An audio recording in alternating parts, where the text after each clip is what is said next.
And welcome to the channel. My name is Kubeir. I'm a CICC licensed immigration consultant, and this channel is all about Canadian immigration news, updates, things you should do, things you definitely should not. Being another Saturday, we are back with another episode of Canadian Immigration Weekly Roundup, where we talk about different things that IRCc has been up to, that Canadian immigration has been up to. This week I wouldn't say it was it was disappointing. It was just disappointing to say the least, because we had now almost gotten used to IRCc becoming very consistent with the express entry draws, but they decided to put another speed bump on the way. We'll talk about that and more as we go through our weekly roundup. So starting with the quote of the week: believe in yourself, take on your challenges, dig deep within yourself to conquer fears, never let anyone bring you down. You got this. Chantal Sutherland. That's a very, very good quote. I basically look at this quote so many times over a week. When you go down, you go up, your spirits are high, your spirits are low, and you're not feeling yourself, you're not feeling all that good. So sometimes you want to sort of take a look at these things and sort of remind yourself why you do certain things. Believe in yourself. Of course, sometimes it's more important to believe in yourself than have somebody else believe in you. You wanting to do things for yourself, you taking on the challenges, you going deep within yourself and identifying what makes you you, and then taking it head on. This is what you need to do. Never let anyone else bring you down, because the only person who you need to report to or you're accountable to is yourself. You got this, my friend. This is the Canadian Immigration Weekly Roundup. Stay up to date with the immigration news, trends, updates through our TikTok, Instagram, Twitter, of course, Facebook, YouTube. We're all there. Starting with the PNP draw, Ontario has been super duper active this week. They, on the 8th of May, they basically conducted a record-breaking human capital priorities healthcare draw, or health draw as they call it. The lowest CRS score for this draw was only 427, which is amazing, right? The total range, or the CRS range, was between 427 to 482. So if you were an individual whose occupation was it's a long list of occupations, you can check it on the Ontario website. Trust me, I wouldn't want to sort of bore everybody else with that long list. But if you're one of those who is a doctor, nurse, physician, veterinarian, physiotherapist, pharmacist, I think also included, dentists, most and all of these occupations were included in this draw. 2,349 candidates were invited. So in order to be eligible for these draws, which is human capital priority draws with Ontario, you don't need to do anything except having a valid express entry profile. Your primary knock code should be the one in which they conduct this draw. So if your knock code is in what they have conducted the draw, and your CRS score is within the range that they invite these people in, then you would get invited. And then you can submit your application to Ontario for nomination. You have 45 days. You get the nomination. You get 600 points, add it to your express entry profile, and then you can move on to getting your submitting your PR application with IRCc. So this is the Ontario's Human Capital Priorities pathway. What is exciting about this particular draw, I'm taking a few minutes to talk about this one, is because I get very excited with these things. The lowest CRS score was 427. The last time 427 got hit, that was in 2017. That's how back. So I'm referring to wherever 427s have been invited, or scores closer to 427s have been. I'm not referring to the Canadian experience class. I'm not referring to the CEC specific draws. Obviously, that is not the discussion here. 427, otherwise, the only time the all program draw 427 was invited was in 2017. So that's how far back this has gone. Since then, the scores have just went up and up and up and up. And 427s, 430s never had a chance. Anybody who was at 430, you knew for a fact that you have no chance in express entry. So therefore, if you have now been invited by Ontario, guys, this is like, if you would have bought a lottery ticket, probably you would have been so lucky you would have gotten this. But this is as good as that. So make sure you do the needful. We've had so many clients who are so skeptical with this Ontario application. So I'm not asking you to be a client. What I'm asking you to do is just go through the website carefully. Go through all the requirements carefully. It is not very complicated. You can do it yourself. You don't need any consultant. You don't need any lawyer. You don't need any agent. There is nothing complicated about it. You're smart. You are a healthcare worker, right? You're a doctor. You are a dentist. You know you got this, right? The only catch, a little bit of catch that is there, is where people mess up is that they do not order a duplicate copy of their VEST report, or they do not write to PBC and ask them to, send a copy or give authorization to Ontario for their ECA. That is one place where they mess up. Second place they mess up is that their primary knock code under which they've been invited in Ontario, that should be within the last 5 years. So you have to have at least 1 year, not all your work experience, but at least 1 year of work experience in the primary knock code under which you got invited within the last 5-year period. That is what is the requirement. And of course, you should have at least a bachelor's degree or equivalent. Proof of funds requirement is there. It's the same as IRCCs. You only need to provide 3 months bank statements, not 6 months and all that. Gift deed is fine. That is also not a problem. Apart from that, no, it's not very complicated at all. Of course, there is a fee of 1,500 Canadian dollars, which, to be very honest, under the scheme of things, is not a lot. The process time is roughly 3 months. That's when you get your nomination, and then you move on. So in my opinion, this is great opportunity. If you've got it, just run with it. Don't think too much about it. And please do not get involved with any unscrupulous agents who claim that they know this better, and only through them will you get this process done. Don't do that.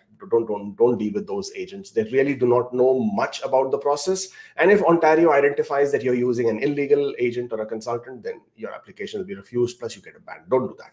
So do it yourself rather than using any of those agents. Otherwise, find a professional and use them. Okay, Ontario on the 9th of May has also conducted a back-to-back OINP draw, and this time it was the foreign worker draw. And when I'm saying foreign work, I mean the employer job offer stream and the international student stream. Both of these are for people who have a job offer from an employer in Ontario. Okay, so for this, you need to create an expression of interest. You get separate points, and then you are able to apply separately once you get invited. This is not for people who do not have a job offer. This is specifically or strictly for people who do have a job offer from an employer in Canada. Even under this, there is a targeted occupation. Not everybody was invited. There were only specific occupations. Those were invited. The 400 invitations went to employer job offer stream for foreign workers. Score was 43 and above. 584 invitations were issued to international students, stream candidates. Score of 62 and above. Slightly high on that side. But again, targeted occupations. British Columbia on the 9th of May, our usual suspect. They conduct a draw every week, almost every week. They issued not less than 150 invitations through the BC PNP. Tech draw, they invited 93 people, minimum score of only 90. Childcare, they invited 34 people, score of 60 only. Healthcare, again, 23 invitations with score of 60. Other priority occupations, they invited also score of 60 and less. Again, pretty low scores there. Express entry, of course, there was a draw as anticipated on the 10th of, not April 10th, it was May 10th that the draw was conducted. Sorry about the typo there. 12th express entry draw of the series of 2023. Total of 589 candidates were invited in the express entry, and the lowest CRS score was 691. This was a PNP program specific draw. What that means is, when we say PNP program specific draw, let me just see if I can open up another of my slides. I think I have it here. Yes. So when I refer to a PNP program specific draw, it basically means people who have received 600 points in their express entry because they have a nomination from any of the provinces. Those were the only individuals who were invited in this specific draw. This was the official notification. The tiebreaker was of the 8th of March. Now the CRS score, rather the CRS pool distribution, it told you 601 to 1200. There were only 535 candidates, but they invited 589. So the difference is basically of the people who accepted their nominations, got their scores added between the time that this pool breakdown distribution was published, from that time until the draw that happened. So if 30 to 40 people got added, it's not a big deal. It's quite normal. It happens all the time. The number of people who were added into the pool between 501 to 600, 992. Between 491 to 500, 1094. Between 481 to 490, the pool actually increased by 1,381 because there were already 2,300 people, about 1,600 people in the pool.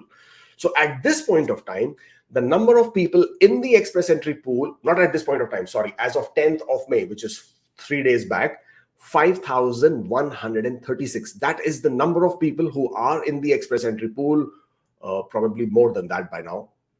And the reason why I'm talking about this big number is that if IRCc is to conduct a draw today, let's say they do a draw today, and it's an all program draw, then the scores are going to be high. When I'm saying high, I'm talking about high 480s. Because it all depends on how many invitations they issued. Let's say they issued only 3,000 or 3,500 invitations.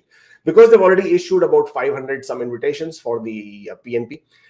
Let's say if they conduct a draw today, they would issue only 3,000 invitations. And if they are to issue only 3,000 invitations, then my friend, you are looking at a score of very high 480s, 488, 489, that kind of a score. Because you can see almost 2,000 up, almost 2,000 people above 491. So, you know, how many are there above 481? That would get through this. So this is where the pool stands at this point of time. Of course, 3 days have passed means more people have entered the pool. And of course, as we prod along, and the more the delay happens in the pool, in the express entry draws, this number will keep increasing. And as the numbers keep increasing, it only means that the scores will again go up, not come down. This has been the story of IRCc in terms of how disappointing this was, because just as we were understanding that, yes, the express entry draws are now going to be consistent, the scores will hopefully drop if they were to issue more invitations, but not to be. Now we have something which is going to go up again. More so with the fact of how many invitations get issued. But there is a silver lining. There's a silver lining here, and that is, if I just showed you, right, this, let me just pull that back up again. Hold on. Yeah, this is what I showed you. Ontario conducted a human capital priorities draw, okay? And this was for healthcare workers, okay? And the score came down to 427, okay? And this was for 2,349 candidates. The reason why I'm talking to you about all this, and there were quite a few occupations in healthcare group, I think almost 20-25 different NOC codes. What that means is that in the express entry pool, there were only 2,349 people between that score range of 427 to 482. That's a 50-point range, if you see, give or take, right? 50, more than 50. It's about 57-point range, okay? Now, with that 57-point range, there were only 2,349 people with that score, which basically means that as and when Bill C-19 gets implemented, and if at all we are going to go with the category-based draws, then a lot of people within specific categories who will get invited will have the advantage of low CRS scores. So even if the CRS score, their CRS score is low, because IRCc will be inviting only those categories, the scores are going to be on the lower end of things. So that is the silver lining, based on the fact of looking at what's happening with this healthcare draw.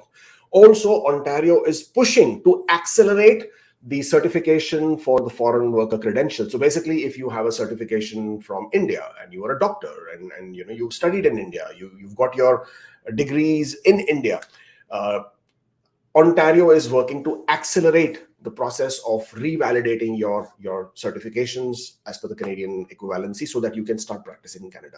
I'm not saying it will happen over a day, over 1 month, or one week, but I'm just saying it will probably, hopefully not take 5 years, 6 years that it takes now for you to have to go back to school again, give your exams again, etc. Nova Scotia has already done it for nurses. You can now come to Nova Scotia, give your examination, and you can get certified to practice as a nurse in Nova Scotia pronto, pretty quick. I think 3 to 5 days is all that it takes. So other provinces are also streamlining. And if they start conducting these category-based draws and they are able to identify certain occupations, then the scores would go down. And if the scores go down, then obviously you guys benefit out of it, okay? Going back to this. So this is, at this point of time, as I said, as of 10th of May, 5,136. And this obviously, that the number of people in the pool is always a concern, in the sense of the more the number of people, it all has to correlate to how many invitations IRCc will issue. And if IRCc chooses to issue more invitations, we see the scores coming down. We saw that, right, in April when they did a back-to-back triple back-to-back draw with 7,000 ITAs. The scores did come down to 481. Otherwise, there was no chance it would have come down to 481. So let's keep our fingers crossed and hope that they do some better draws, because now there has been a gap. I hope they do a draw with a bigger number. Let's say they come back and conduct a draw next week with a 5,000, 6,000 ITAs, and that gives respite all across. I'm not sure why they didn't do it. There is no reason. At least I haven't been able to figure out what the reason is. I haven't heard of any from anybody as well. Was it because they want to pause the draws for whatever the reason might be, because of technical glitches they've been facing? I haven't seen any technical glitches, so I do not know if that is the issue, number one. Number two, is this the onset of the Bill C-19 and they're pausing the draw so that they can start the Bill C-19? Again, not much information out there to sort of confirm something of that sort, because IRCc is expected to first conduct these draws in the second half of the year. We are still in the first half of the year, number one. Number two, they are also expected to announce the categories before they conduct the draws, which they haven't announced. So I'm not thinking it's Bill C-19.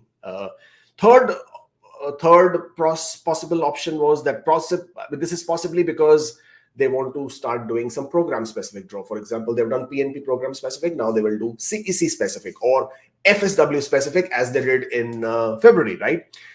We don't know which way they are going with this. The last time they did conduct the PNP program specific draw was on the 1st of March, and they invited 667 candidates. So there was a bit of a gap there, and then they did a triple back-to-back draws after that. So let's keep our fingers crossed and hope and see that hope and pray that IRCc goes back to the regular draws, at least until the Bill C-19 is actually and officially announced. In other news, okay, we have other news, of course. IRCc extends the agri-food immigration pilot. Now, for people who are confused with what this is for people who have LMIA, who are working in Canada on an LMIA work permit in very specific knock codes in the agri-food industry. Basically, farm workers, harvesting workers, farm laborers, those categories. Those people will now have a pathway to apply for permanent residence. So you see, it's not only about other positions. They are looking at positions even at the grassroots level, because these people are very essential for the whole industry, the agri-food industry. Now, earlier this pilot was to conclude, or in May 2023, they have now extended it for 2 more years, and they have also removed the cap that was there. The cap was for 2,750 applications. They've removed the cap. So if you're a person who is on a LMIA work permit, who have 1 year of work experience on an LMIA closed work permit in Canada, and you have a job offer, then you would be eligible to apply in the stream. It's a very simple, straightforward stream. There is nothing to it. Of course, you need to have 1 year of work experience with the LMIA closed work permit. Canada has announced new passports. Now, obviously, the passports, Canada's passport obviously gives you a visa-free travel to approximately 150 to 160 countries. It is one of the stronger passports in the world. Of course, most of the people who are watching this at some point of time have either gained it or would want to get one. So the news for you is that as of on 10th of May, Sean Fraser launched a new passport. When I'm saying new, means the whole design of the passport was changed. It looks quite pretty. Of course, there are people who don't like it. It's always there, right? I mean, you cannot make everybody happy. It's a universal rule. But anyways, in this case, they did. I mean, at least I like the new passport. It looks pretty. And you know what? Let me show you how it looks like, because that would be much better, right? Here, take a look.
Pretty slick, eh?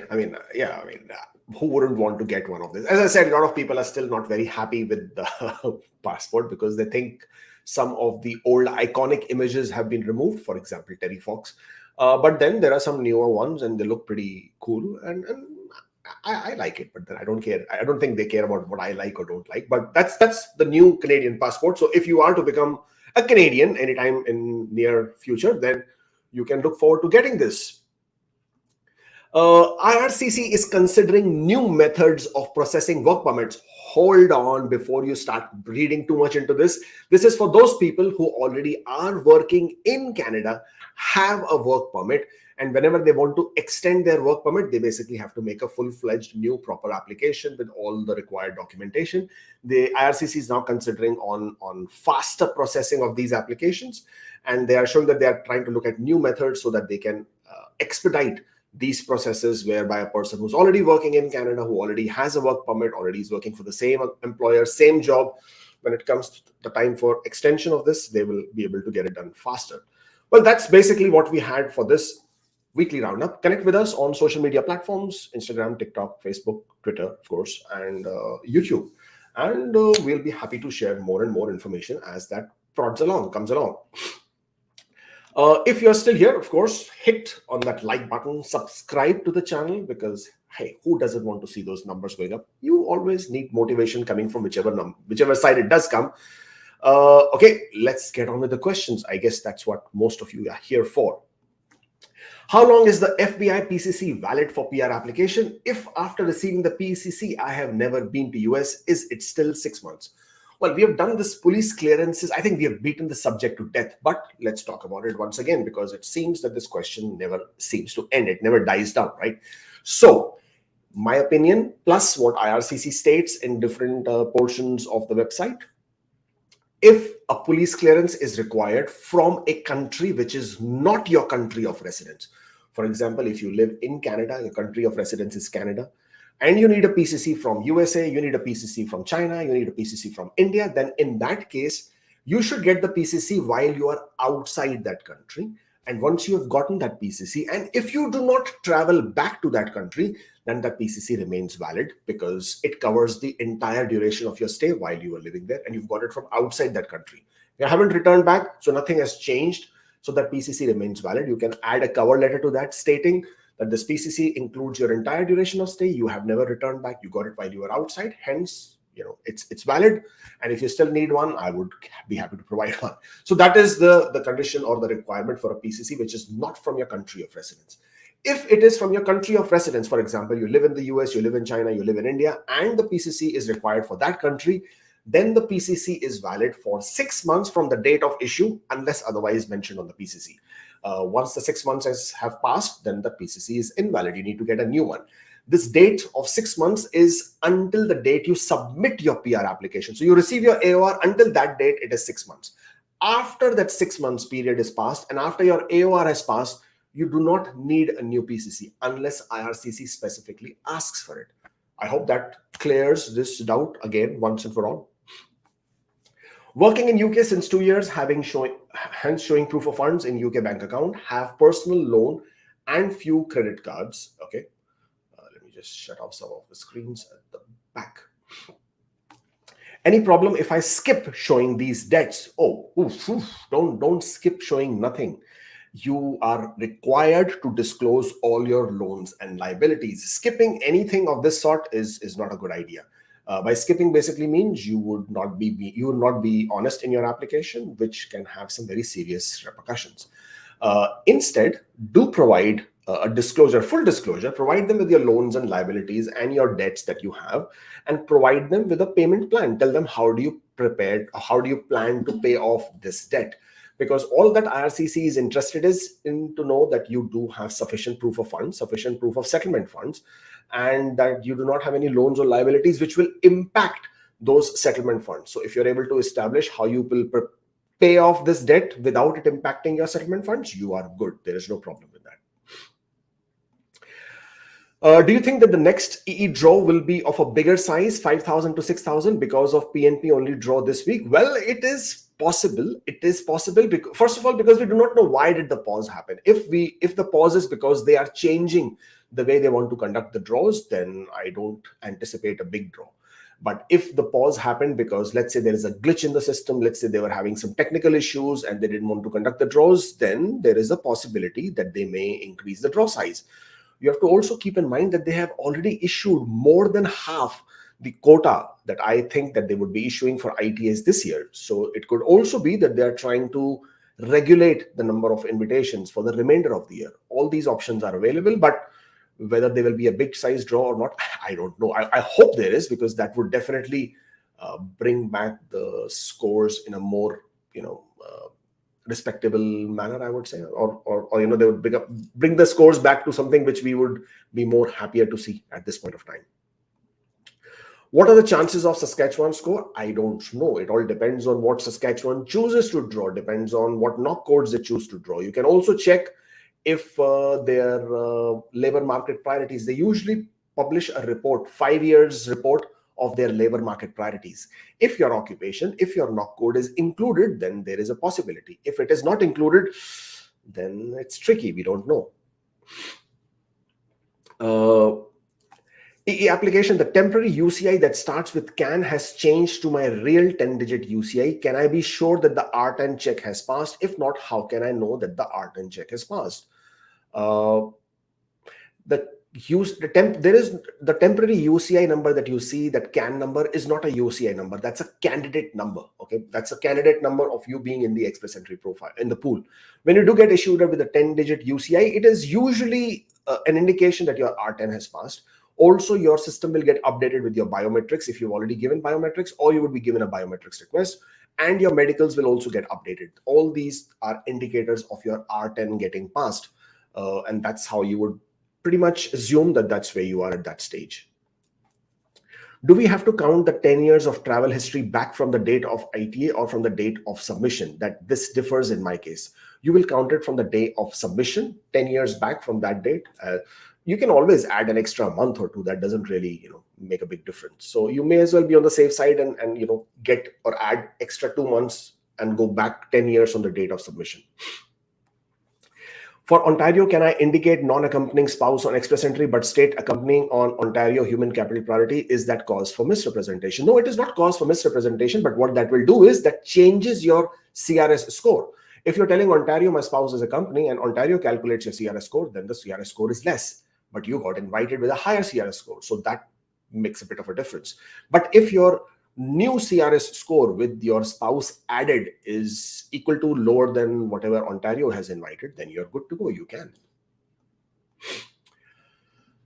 Saskatchewan EE nomination, how much approximate time it takes from here? I do not know about the exact timelines. You can always follow IRCc website, or you can also do the PR tracker. My police clearance certificate is expired, but I didn't leave the country. Do I need to apply for a new one for my PR application? I think I just explained the police clearance aspect. Can we add spouse after ITA? Any impact because of score change? Yes, well, of course. You received your ITA at, say, for example, score of 490. And after ITA, you change your score, or you add your spouse. After adding your spouse, you can click on preview my score button. There is in your Express Entry, after you receive the ITA, the EAPR application, you will have this button, preview my score. You click on that, and the new score will come up after having considered you as a spouse accompanying applicant. If the new score is less than the drawn score into which you got your ITA, then it is going to be a potential problem. My ex-employer has refused to provide experience letter. They told me to ask IRCc to call them and they would verify it. I have T4 pay stub experience letter before I left the company. Will these documents work? Well, no, they will not work. And IRCc will not call and ask, hey, did he work here? Can you give me the documents? Because you said you will not give it otherwise. IRCc doesn't operate like that. It is your responsibility. The burden of proof is on you to provide complete set of document.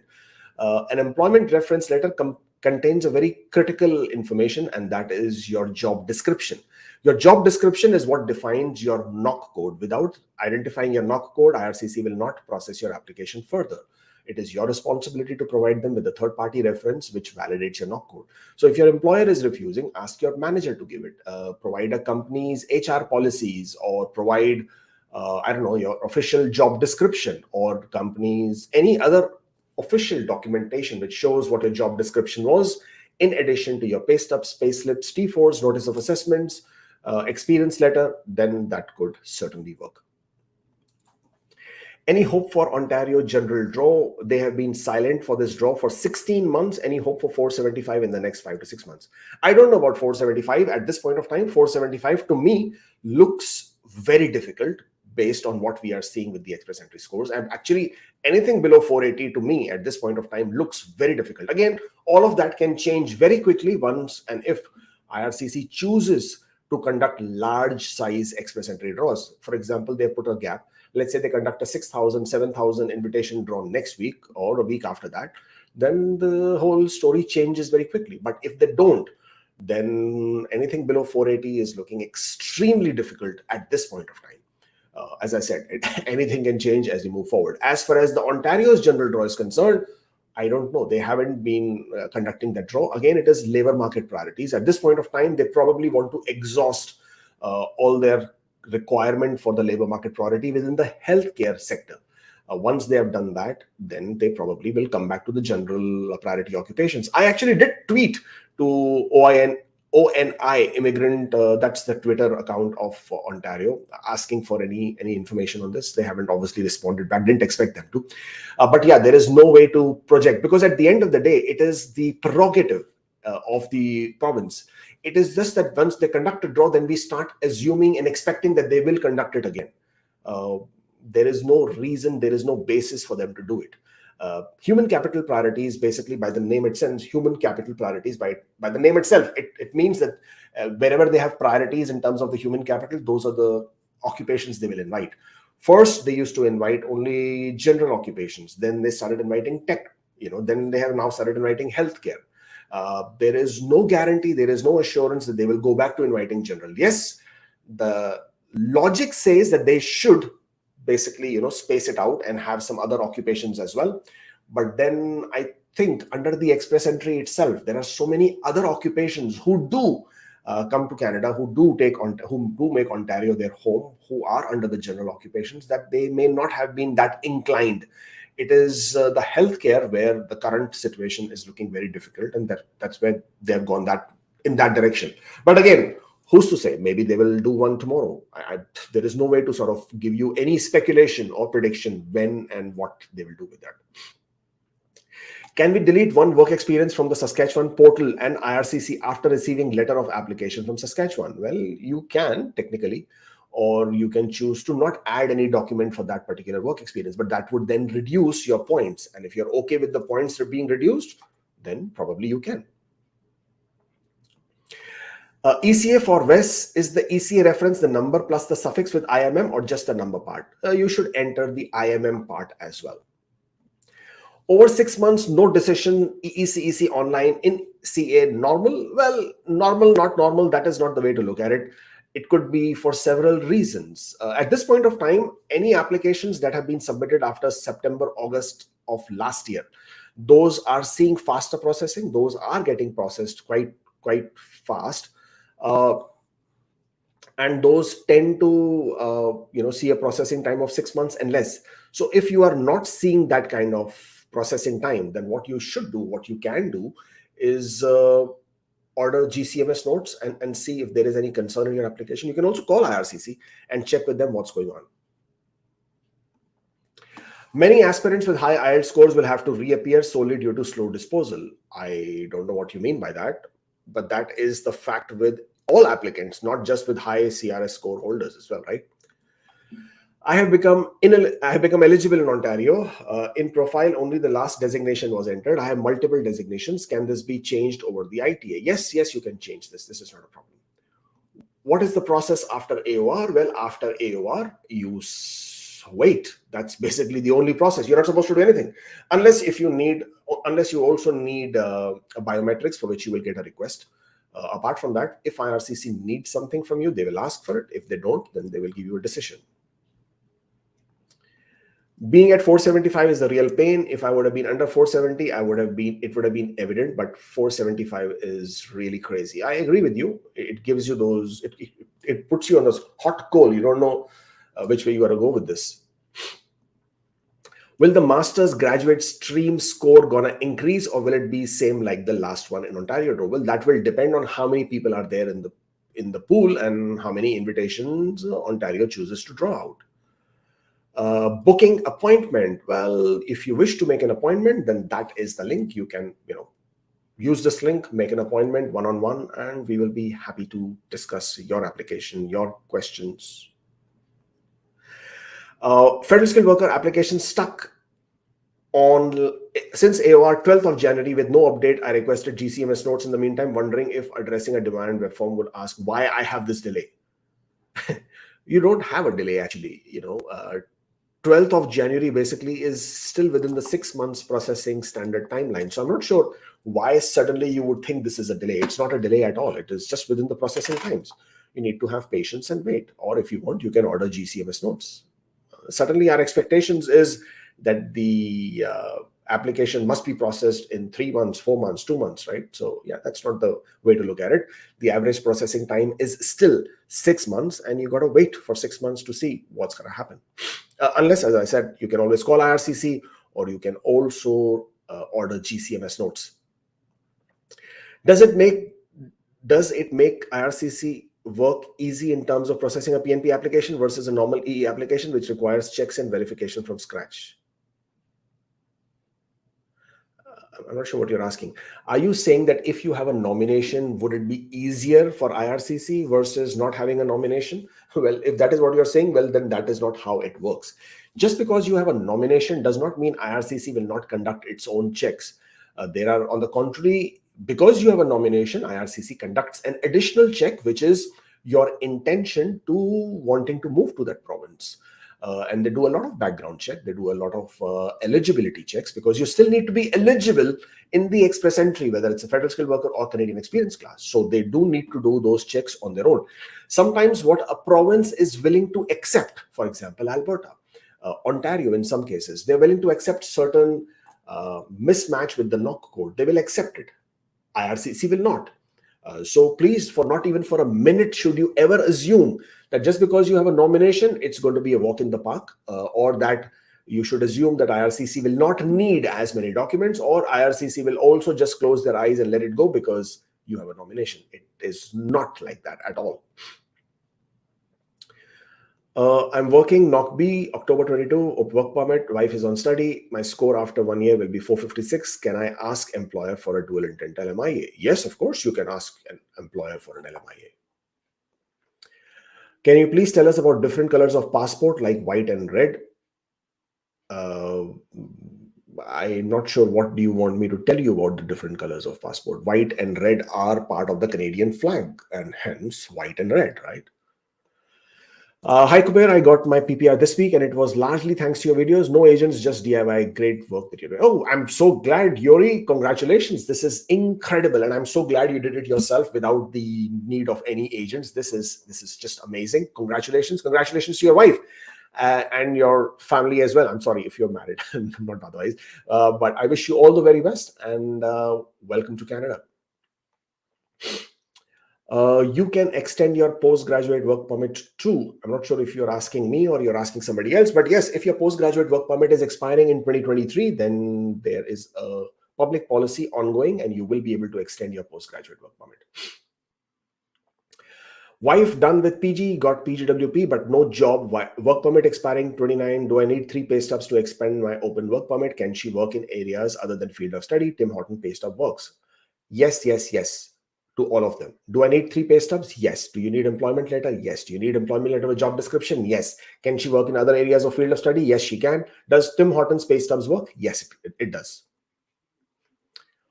What happens if you get Ontario Tech Draw with job offer and employer refuses to fill out the employer form? You do not need the employer form for the Ontario's Tech Draw. That is the beauty of it.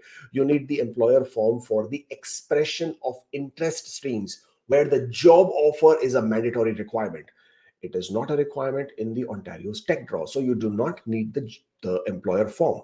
Did I just make your day today? What is AOR? AOR stands for Acknowledgement of Receipt of your application for processing by IRCc. AOR, Acknowledgement of Receipt. That's what it means. Are there any official databases where we can look up credentials and confirm the authenticity of Canadian immigration consultants and agents? Oh, yes, of course, there is. Wow. Okay, you didn't know that? That's pretty cool. Let's figure it out. So what you need to do is, let me just share the screen. Well, I am obligated to show you this because this is also my professional and moral responsibility. So let's do this. What you will do is you will put CICC, find a consultant on a Google, just search for it. CICC, find a consultant. Why CICC? Because CICC is College of Immigration and Citizenship Consultants. This is the regulatory body that governs the code of ethics, the licensing, the certification of the licensed immigration consultants in Canada. So CICC, if you just Google CICC, find a consultant, you will be able to see the first link, which will say find a consultant. It's the public register.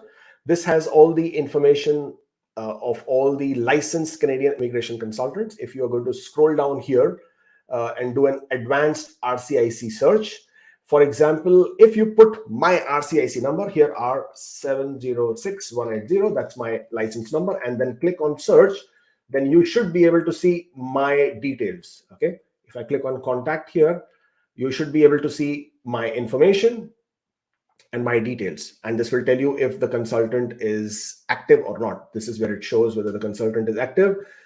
Here, active. Okay, so that's how you go about doing it. You can also enter, or you can also search by last name or first name. If you put Kamal here, you will get all Kamals that are consultants, and then you can choose which one is the one that you are looking for. You can also put the company's name that if you are aware of. For example, let's say Kubeir. And then again, it should give you all the consultants that are working for Kubeir here at the bottom. Okay, and that will tell you which all consultants are licensed, not licensed, active, not active. And that is the way to go about doing it. So yes, there is a public register where you can check the authenticity of a consultant and whether the person is licensed, not licensed, active, not active, suspended, terminated, all of those situations, or if they have any kind of disciplinary action against them. You can see all of that as well. PCC expiring, but application already logged and submitted. Will this PCC be considered as valid? Yes, of course. If you've already submitted, you have the AOR. I told you your application, your PCC remains valid. There is no problem. My application was filed by a representative. Can my representative and I both track my application on the application tracker? I am a CEC inland applicant. Yes, you can. There is no problem. You can also create your account on the application tracker, and you will be able to check and track your application. Is it mandatory to show salary transactions or just pay slips by my employer would suffice? The requirement is to be able to prove that you are paid. Now, how you show that you are paid is entirely up to you. You can provide pay slips, you can provide bank statements that show salary deposit, you can show income tax returns. That is how you will provide proof of your salary being paid. You can either provide one of these documents or all three or four that might be applicable in your case. There is no specific requirement to provide only one. If you're a Canadian experience class, you will also provide T4s and notice of assessment in addition to pay stubs. If you're a person outside Canada, then you will show pay stubs, bank statements with salary deposit, and income tax returns if you have them. Okay, I have old bank account, probably 12 years old, never used it, even forgot the account, so no money in it, whatsoever. Should I include them in proof of funds? No, then forget about it. Is it possible that the pause in the draw was because of change in proof of funds and maybe they want to give candidates some time to update it? Well, it's a good theory, but I don't think that was the reason because they already have an issue there.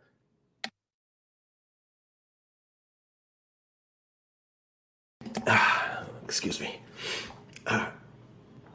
Yeah, so anything is possible, but at the end of the day, if the system is technically fine, then they should have continued with the draw because they've already made a mess of it. If they wanted to give people time, then they should have announced the proof of fund requirement before implementing it.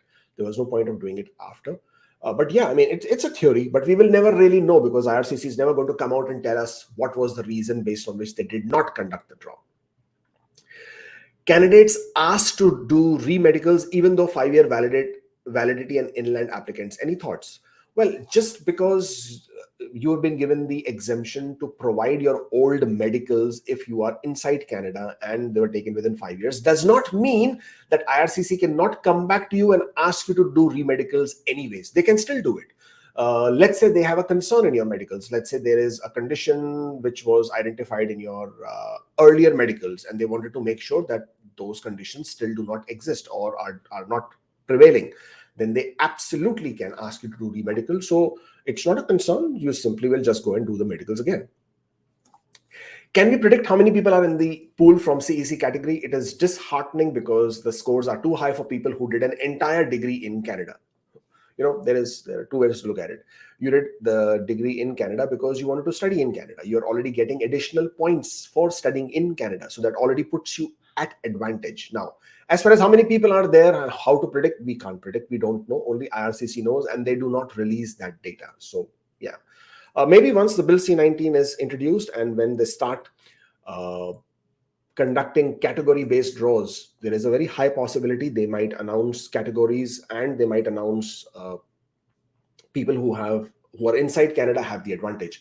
On that note, on Wednesday, which is 17th of May, yes, Wednesday, 17th of May, Stephen Murans, a good friend, Canadian immigration lawyer, and Deanne, also a Canadian immigration lawyer, we will be jointly holding a podcast and a live stream at 1 p.m. Eastern Standard Time, or would that be at 10 a.m. Pacific Standard Time? We would be talking about why and how Canadian immigration has become difficult and is continuing to be very difficult for people inside and outside Canada. So if you're interested to sort of, listen to all of that, especially coming from these lawyers who are also in the thick of things. If you follow Stephen Murans on Twitter, you would know that he is very, very on point in keeping an eye on whatever IRCc is up to, and by ordering a lot of ATIP notes and seeing what they're all about. So you may want to join in on that stream on Wednesday, 17th of May at 1 p.m. Eastern Standard Time. Okay, what happens? We did that already. Candidates asked to do remedicals even though 5 years validity and inland. Yes, I just explained that the IRCc can still ask you to do it. It's not just because you are inland and you have 5 years does not mean that you have a blanket exemption and they will not ask you for it at all. Same thing with PCC. Even if you give them the PCC, they can still ask you for another PCC. They can ask you for PCC from anywhere in the world, even if you went there for 1 day. So, it's there. Okay, I seem to have lost some questions here.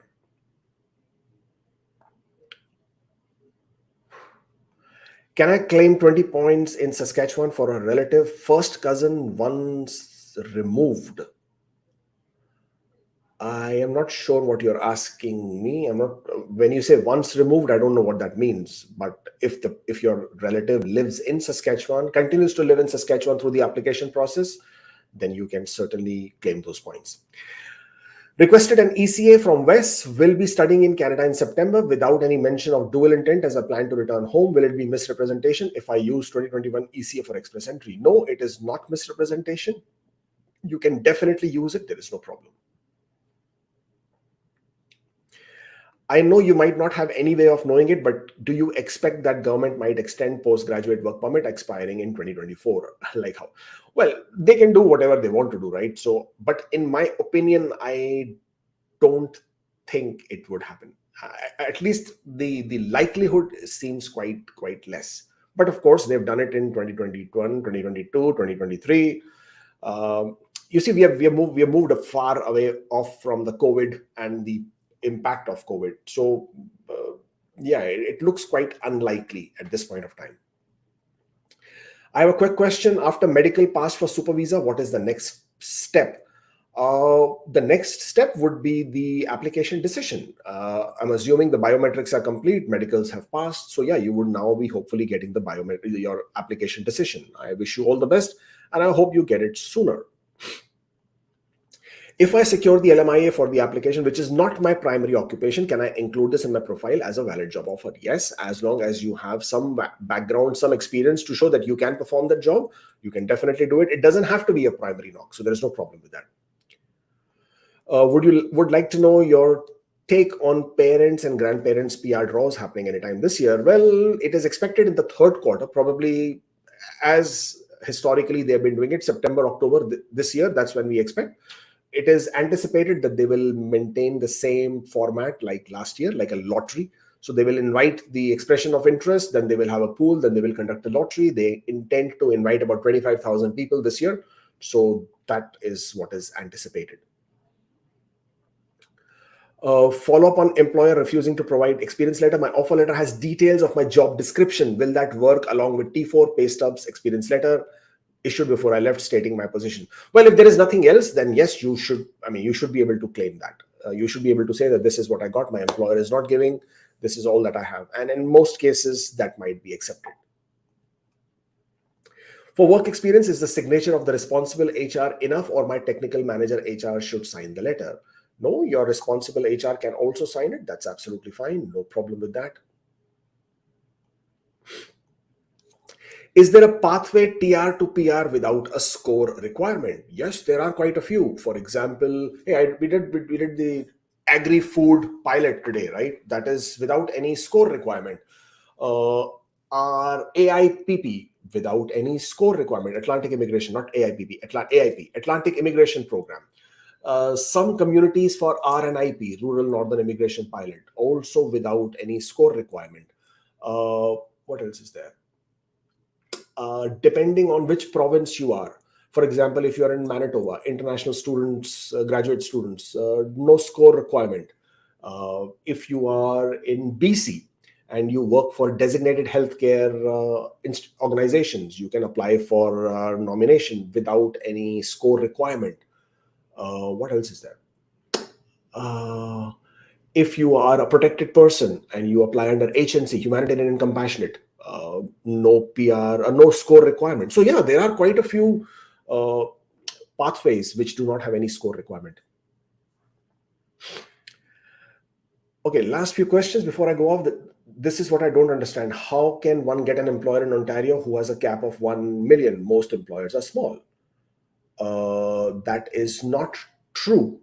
The requirement is that your employer should be in, if your employer is in GTA, Greater Toronto Area, then the then the annual turnover should be 1 million. If your employer is outside the GTA, then the turnover should be 500,000, 500,000. So maybe take a look at the requirements again. Okay. Last few questions before I scoot off. Okay, that's a super chat. I am a dependent and my open work permit expiring July 29th. Wife's 3 pay stubs will be ready only by July 15. Can I apply open work permit extension on July 15? Any harm? Yes, you can apply because you're still applying before the expiry of your work permit. So you can definitely apply. You can apply. Hey, you can apply on the 28th of July. That is also absolutely fine. There is no problem. No issues with that. You will need to provide the employment letter with the job description of your spouse and the 3 pay stubs. So that is what is required. My friend got married in February, didn't update his EE profile. He got his ITA. Can he use it? Well, he can certainly use it, but he needs to update his marital status in his Express Entry profile before he continues with his application, or in his ITA, post his ITA, he has to update his marital status. That will change his scores. So yeah, but he will have to update the profile or the EAPR, Electronic Application of Permanent Residence, or for permanent residence. Thank you, everybody. I'm sure I haven't answered all your questions. Please do come and do comment in the video below with your questions. Hopefully, I'll come back today and answer your questions. Thank you so much for joining in today. I shall see you next time. Until then, stay safe and stay forever hopeful. Bye.